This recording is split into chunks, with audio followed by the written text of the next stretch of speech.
And now, from approximately coast to coast, it's the Bob and Ray Public Radio Show.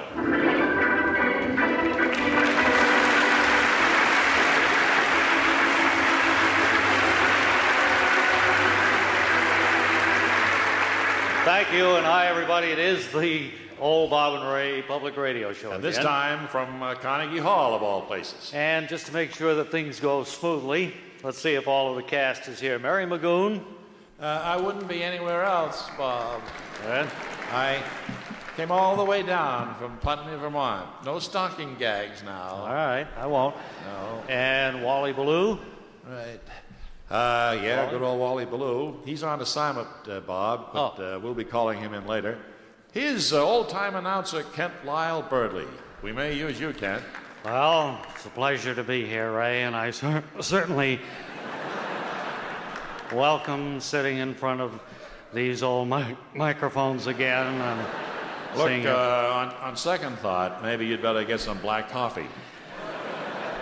Paul Taubman's already at the organ over there, and Al Schaefer will take care of the sound effects, and we should be just... How about me? Oh, we forgot Webley Webster, if you can believe that. Well, seems like you did. Our apologies, Webb. Yeah. You know, we really should bring you on with your theme, though, Paul. You remember Webb's theme?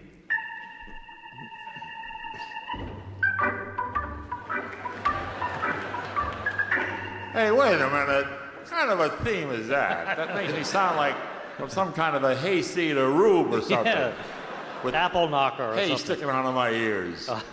I don't think Paul meant it that way. Well, if you had any class, you'd let me play the organ myself.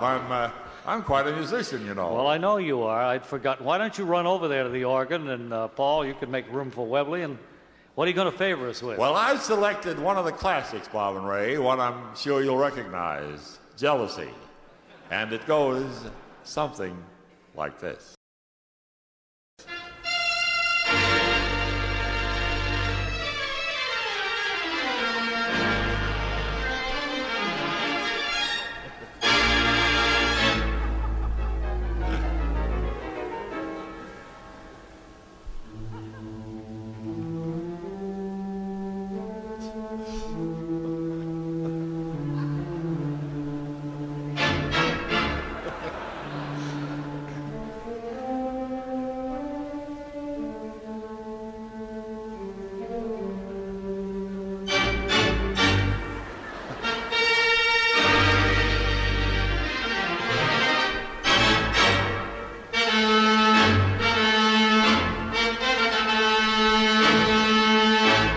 Just great, Webb. Just terrific. Let's Hey, have wait a a hand minute. for Webley Webster, ladies and gentlemen. That's just the introduction.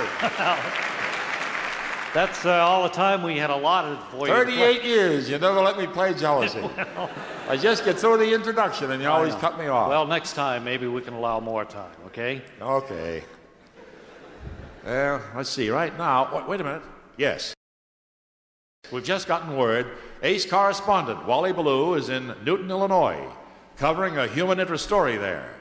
And he's all set with his report. So come in, please. Wally Ballou. Lee Ballou speaking from the main lobby of the Jasper County Elks Club in Newton, Illinois. And we're here today to witness the finals of the National Banister Sliding Contest. Beside me at the microphone is the defending champion, Mr. Speed Harley of West Allis, Wisconsin. Speed, it's nice of you to take time out for this little Well, chat. I'm happy to do it, Mr. Ballou. I got a few free moments before I'm called up to the second floor to make my third and final slide. I'd love to talk to you for a while. As I understand it, each contestant makes 3 slides down the long banister here at the Elks Club, and then the times are averaged out. That's right, Wally. And I think we'll probably see a new record set here today. The banister's been very heavily waxed, and it's lightning fast. Some remarkable times are being chalked up. Well, now, quite a few of the contestants I've noticed seem to be falling off the banister when they reach the first floor. Is there any reason? Well, we have quite a few accidents in the national tournaments. As I say, the banister's heavily waxed, and Many of the contestants wear these waxed leather trousers like I have on here, and that reduces resistance even further. They're sort of like Tyrolean shorts, aren't they? Yes. Lederhosen. Huh? Lederhosen. Tyrolean shorts, I call them, wax coated. As I was saying, when you get waxed trousers coming in contact with a wax banister, accidents can happen. And it's no sport for small boys, I can tell you that. I might mention for the listeners that this is a particularly steep banister. It has no curves of any kind, and the contestants come down at terrific speed. I notice that almost everybody comes down the banister backwards. They face the other direction when they make their descent. Yes, that's standard form for competitive sliding. In an exhibition, or as we call it, fancy sliding, you may see a contestant face forward. That's particularly true on a curved banister. Uh-huh. But in competition, when you're trying to hunch over and reduce wind resistance, you've got to come down backwards.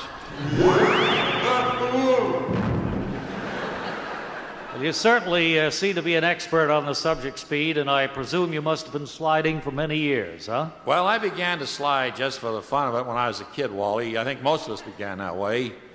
And then a group of businessmen set up a Sunday morning sliding club back there in West Allis. And I won several club championships there, and I've been coming down here for the Nationals every year since 1979. And last year, as we all know, you won the men's title. That's right. I posted an average speed of 327 thousandths miles per hour. And that was good enough to win. Good enough to win. I notice you're pulling your goggles down now. Does that mean you're about to go up for your third and final slide of this 1984 competition? Yeah, I'm on deck now, so I'm afraid I got to get going. All right. Well, thanks for talking with me, Speed Harley, and good luck to you. Speed is mounting the stairway now. He's climbing onto the banister there at the top. Raises his hand as a sort of signal to the official timer, and here he comes.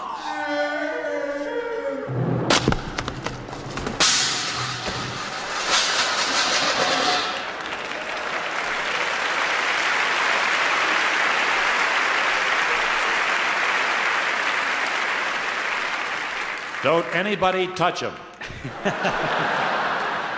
And this is Radio's Wally Ballou in Newton, Illinois, sending it back to Bob and Ray.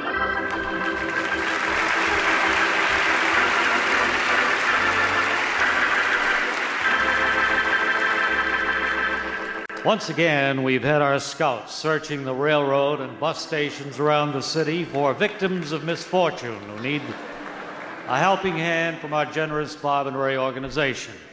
And our first hard luck story is that of Mr. Jerome Eberhoff of Cleveland, Ohio. I understand, sir, you're trying to get to Switzerland to make the dream of a lifetime come true. Yes.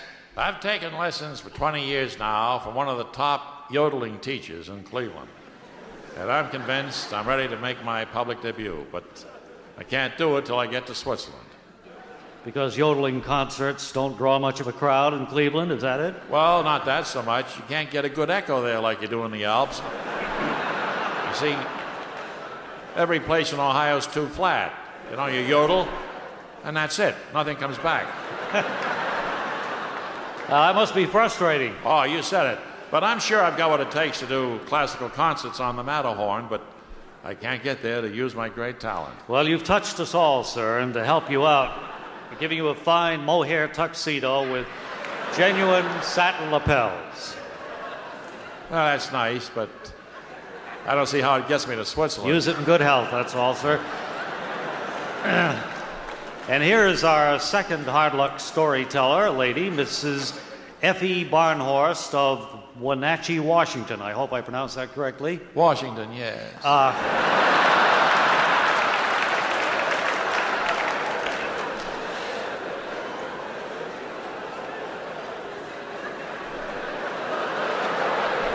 According to your card, ma'am, you're trying to get to England to take care of some vital personal business. Is that right? Well, it's personal in a way, but it involves a lot of other people, too.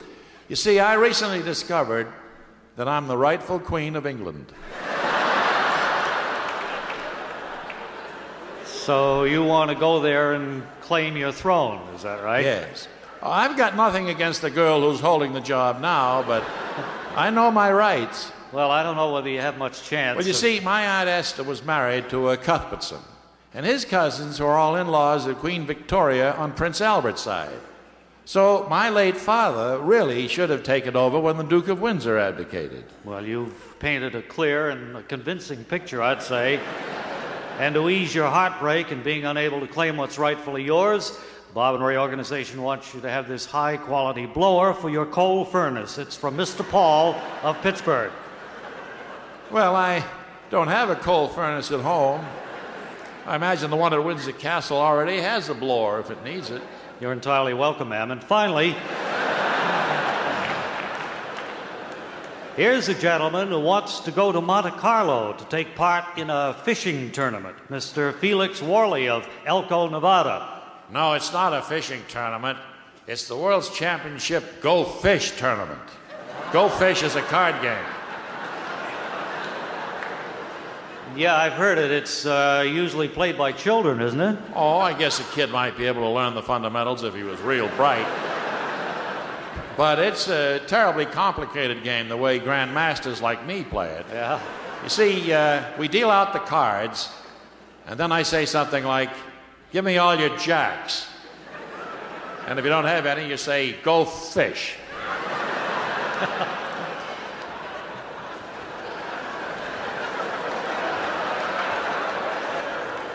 I think that's pretty much the way I've seen it played by 7 or 8-year-olds, yeah. Well, I'm sure I could beat almost anybody in that age group, but I'm set for a series with the Russian Go Fish wizard, Boris Splatny. Splatny.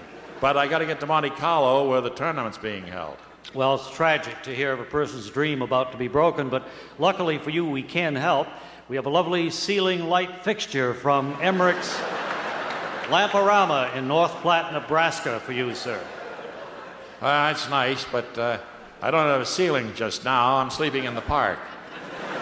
Our best to you, sir. And for now, that's all the time we have for Hard Luck Stories.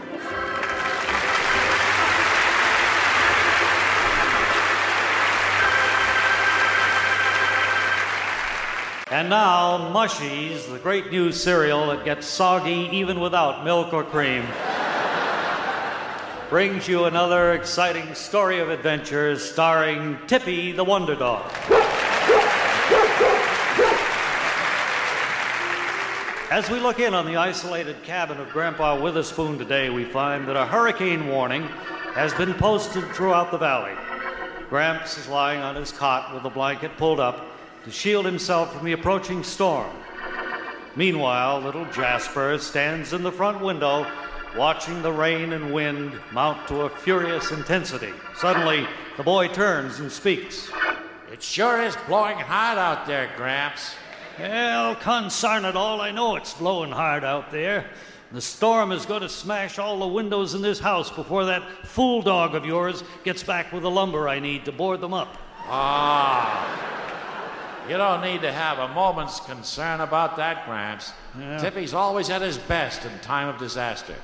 He'll be here with the lumber any minute now. He's the finest, the smartest dog in the whole wide world. Well, what's keeping him? I always did the hard part, measuring the windows and tying a note around the fool dog's neck saying how many board feet of timber I need.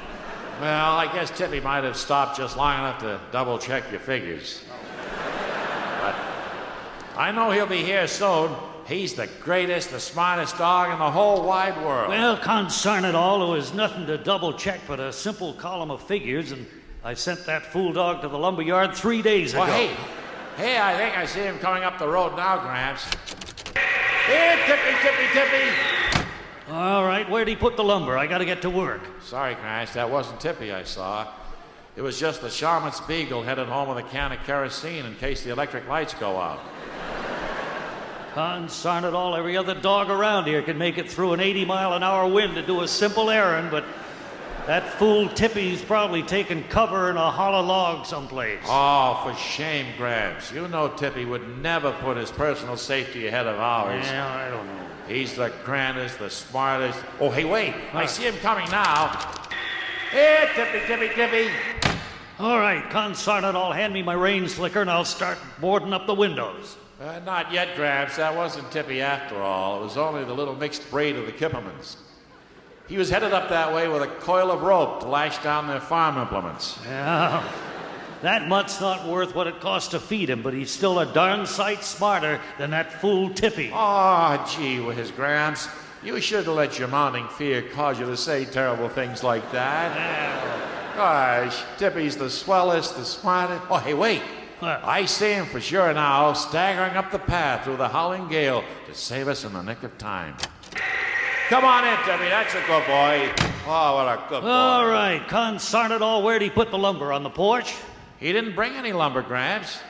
I guess he had all he could handle carrying this old pie pan I used to throw for him to fetch.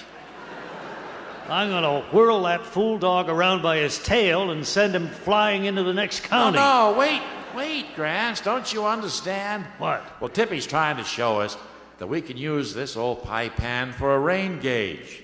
And then when our readings show that the rain has stopped, we'll know that the hurricane is over. Okay?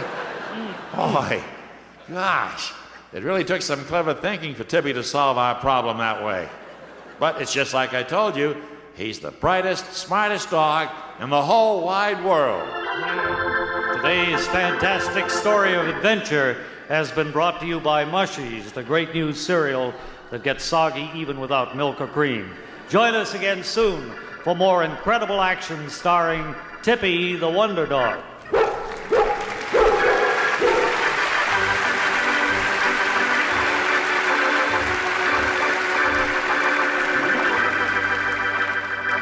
We have a public service announcement tonight, and it's news for all of you people who bank over here at the Friendly National Chemical Loan and Trust Company.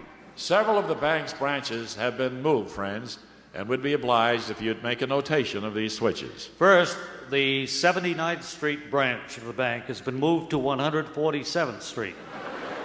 The Wall Street branch is moving to Delancey Street and will be known hereafter as the Canal Street branch. The 32nd Street branch is now located at 95th Street. And finally, the Fifth Avenue branch has been moved to Cicero Avenue in Chicago and hereafter will be known as the Outer Drive branch.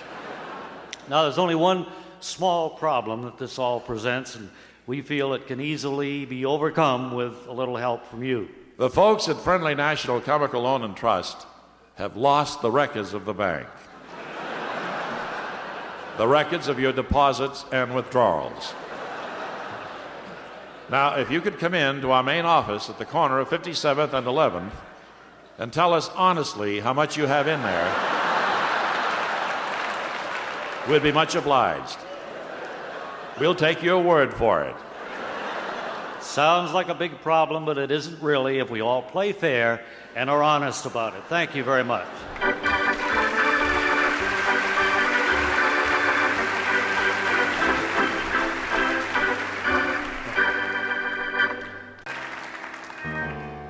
My name is Elmer W. Litzinger, spy. It's my job to handle the toughest espionage assignments our government can hand out. Recently, I was sent to a small island in the Mediterranean to learn what I could about the submarine strength of other nations in that area. Naturally, I posed as a tourist and headed for a small bar on the island that was a hangout for foreign agents. The bartender was a swarthy man who looked like a member of a ferocious mountain tribe from the interior. He approached me and spoke. Hiya, Mac. What'll you have? Make it a very dry banana daiquiri.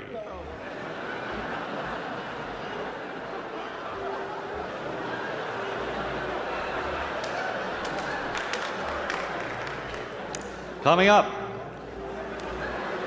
Are you having a nice vacation on our little island? No, this is strictly a business trip for me. Here's my card. I'm Elmer W. Litzinger, spy. Yeah. Nice to know you. I'm Demetrius Minneapolis, bartender. I was wondering how you got in a day ahead of the cruise ship, but I guess you spies always parachute out of airplanes, huh? No, not always. In fact, I was put ashore last night by one of the 6 nuclear submarines we have cruising in the Mediterranean. Only 6. friends and I all thought you had at least 9 around here. Well, we deploy them very cleverly to create that illusion. I could show you how the little trick is accomplished on my secret map here, but, oh gosh, I don't suppose you'd be interested. Oh, yes, I would. I love to see how tricks are done. I'm sort of an amateur magician myself. Well, if you're sure I'm not boring you, No. I'll just spread my secret chart out here on the bar. Now, you can see from these red dotted lines how we keep our nuclear subs circling around to make it look like we have more than 6 of them. Oh, that's clever. Do you mind if I make a copy of that? Using this tracing paper I always keep handy under the bar? No, not at all. Here, use my pen. No, thanks. See, this is specially treated paper, so you have to use special ink. That way it looks blank until all my friends put it under infrared lamps. Then the tracing shows up. Hey, that's quite an idea. You really do like to do magic tricks, don't you? Yes. I've even made several people disappear.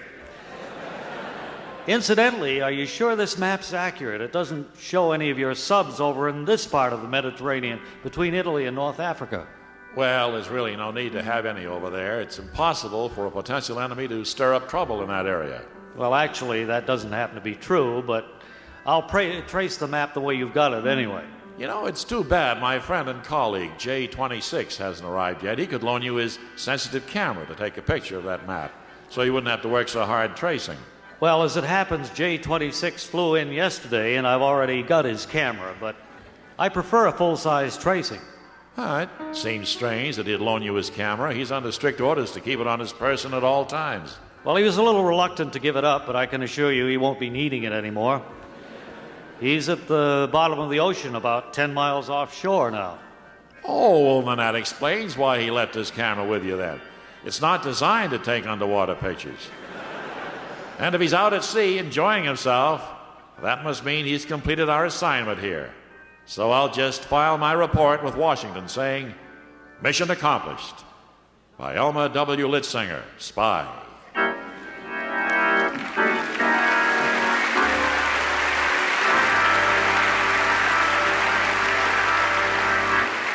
And now, dining out with Bob and Ray, the informative feature that helps guide you to some of the lesser-known but truly outstanding gourmet restaurants around New York. And Ray and I both have a lot of places to mention, places we've tried recently. Well, first, there's Eddie's House of Iceberg Lettuce in Long Island City.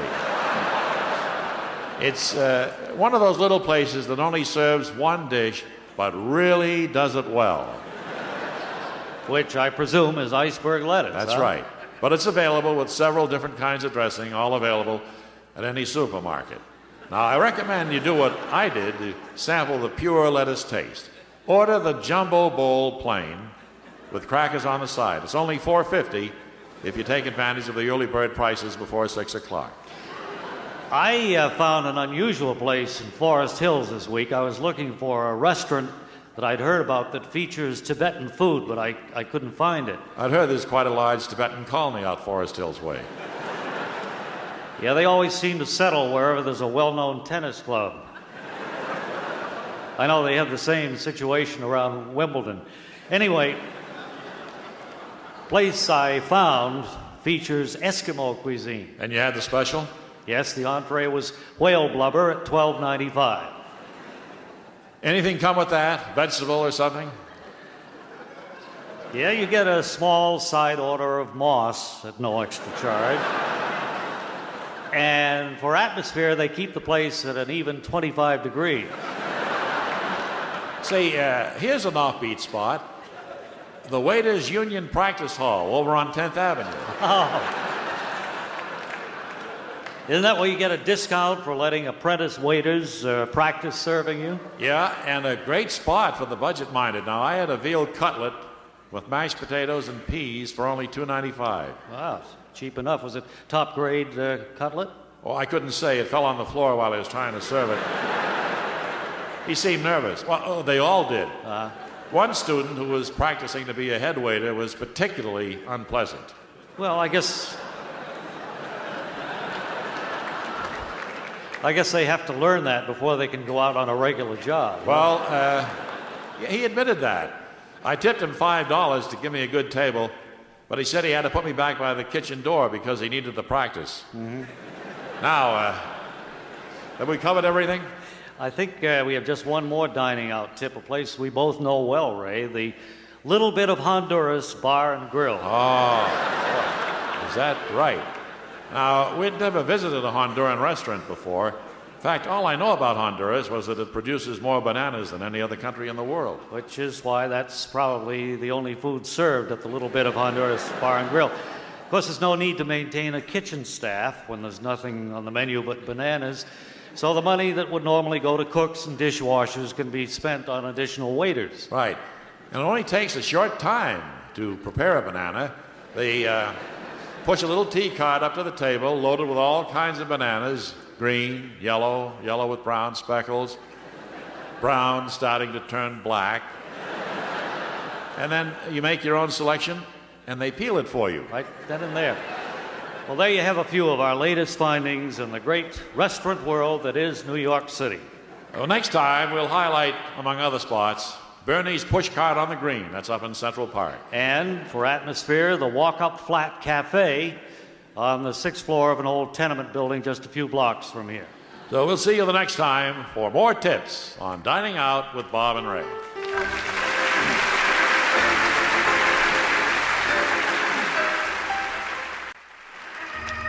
Time now for Mr. Trace, keener than most persons.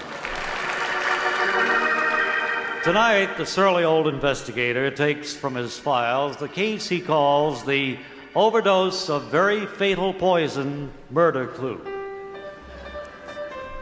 Our story opens in the luxurious New York penthouse apartment of wealthy Jacobus Pike, famous backer of Broadway plays, as we hear Pike call for his valet, Rudy. Rudy, come here. You called, Mr. Pike? Yes, Rudy. I want you to take this manuscript back to Greg Marlowe, young playwright who's secretly in love with my sister Julia, who dreams of a career on the stage. There's a note inside which explains to him my reason for refusing to back his play on Broadway. Okay, Mr. Pike. I'll be back as soon as possible. That young upstart thinks he can coerce me into putting up my money for any such ridiculous play as this. He's got another... What? How did you get in here? What do you want?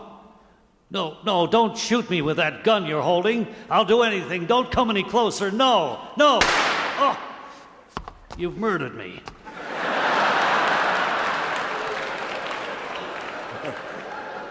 You sneaked in here wearing the disguise of someone I don't know, waited until I was alone, and then you killed me. I'm dead.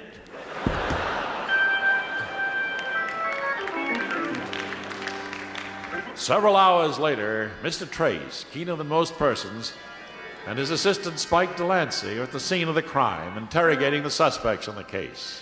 Well, I guess everyone's here. Marlowe, Rudy, Mr. Pike's valet, Julia, his sister, and you, Spike. Boss, Greg Marlowe here is a young playwright secretly in love with Julia, who dreams of a career on the stage. Exactly, Spike. I want to question everybody. Well, we're all here, Mr. Chase. Trace, if you don't mind. The name is lost, Miss Pike, not Chase. No, Spike, you're peopled. I'm Treater, chasing lost vistas. Well, aren't you a little misted yourself, Trade? I'm beginning to wonder whether... Boss, Rudy the valet is leaving the room. Hold it, Rudy. Not so fast. Mr. Trader here thinks you lose people. Or at least we'll chase it that way for now. Mr. Loster, you've chosen a lot of treats in your career. On the contrary, Julia, cheating is not tracing choosers. And if anyone can lose my boss, Mr. Cheapful here can poop. Thanks for the vote of treacle, Pete. I have a headache, Mr. Poet. May I chapel to the Loster and treat? Not now, Julia. No one is to leave the room until I get back. You're all under suspicion. I think every one of you is lost. And so we leave the surly old investigator as he appears to have solved another case. Listen next time to The Shanty with the Open Door on the vacant lot across from the railroad tracks, Murder Clue.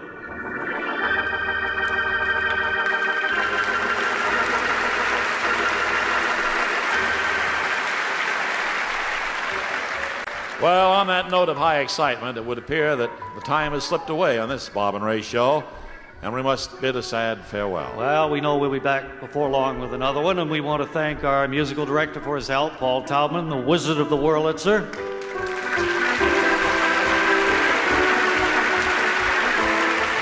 And our sound effects expert, the Paderewski of the Peach Baskets, Al Schaefer.